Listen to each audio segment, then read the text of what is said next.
பஷீர் எழுதிட்டு இருக்கிறார். எத்தனை நாள் அவர் அப்படி உட்கார்ந்து இருந்தாருன்னு அவருக்கே நினைப்பில்லை. 2 நாளா 3 நாளான்னு. திடீர்னு அவருக்கு பசிக்குது. நேரா எழுந்திருச்சு என்ன பண்றார், ஜிப்பாவை எடுத்து போட்டுட்டு வீட்டை பூட்டிட்டு சாப்பிடறதுக்கு போறார். 2 ரூபாய் மசால் தோசை உட்காந்து சாப்பிடுறார். சாப்பிட்டு முடிச்சிட்டு தண்ணி குடிச்சிட்டு கை அலம்பிட்டு நேரா கல்லாப்பெட்டியில வந்து நின்னு ஜிப்பாவில கை போடுறாரு. பர்ச காணும். காணும். வீட்டுல விட்டுட்டு வந்துட்டேன் நான் தெரியல.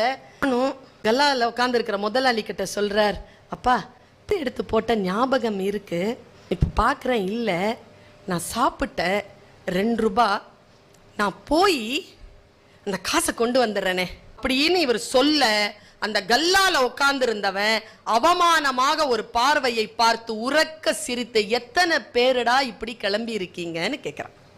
மனசு பதறுது அவருக்கு. அசிங்கமா இல்ல?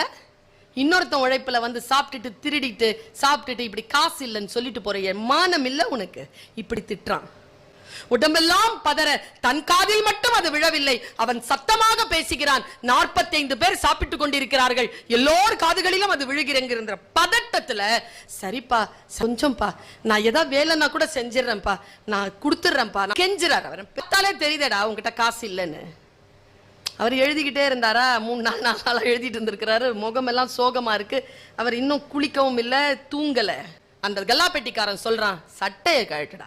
திரும்பி பார்க்கிறார், 45 பேரும் வேடிக்கை பார்த்துட்டு இருக்காங்க. இவர் மனசுல சொல்லிக்கிறார், உங்களுக்காகத்தானே எழுதுகிறேன், 2 ரூபாய் கொடுக்கறதுக்கு உங்கள யாரும் இல்லையா? அவருக்கு வாயிலிருந்து வார்த்தை வரவில்லை.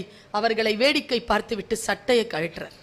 அவன் அதை அப்படியே கல்லாப்பெட்டியில போடுறான். போய் காசு எடுத்துட்டு வரதுக்கு மட்டும் எனக்கு அனுமதி கொடு. மானத்தோட போயிருவியாடா நீ, வேட்டியை கழட்டுடான்றான்.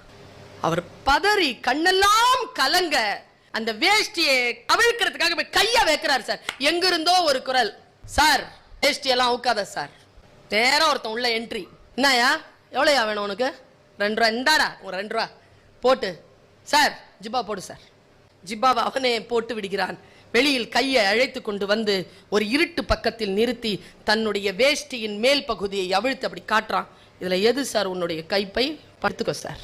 அவர் எழுதுறார், நான் பார்த்தேன், அதில் என் கைப்பை இல்லை, இதுல என் பணப்பை இல்லப்பா என்று நான் சொன்னேன்.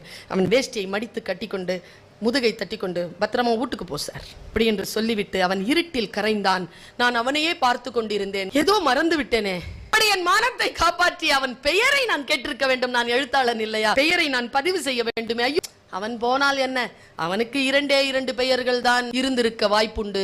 ஒன்று, அவன் பெயர் கருணை என்று இருக்க வேண்டும், இல்லை என்றால் அறம் இருந்திருக்க வேண்டும் என்று அந்த கதையை முடிக்கிறார் பஷீர்.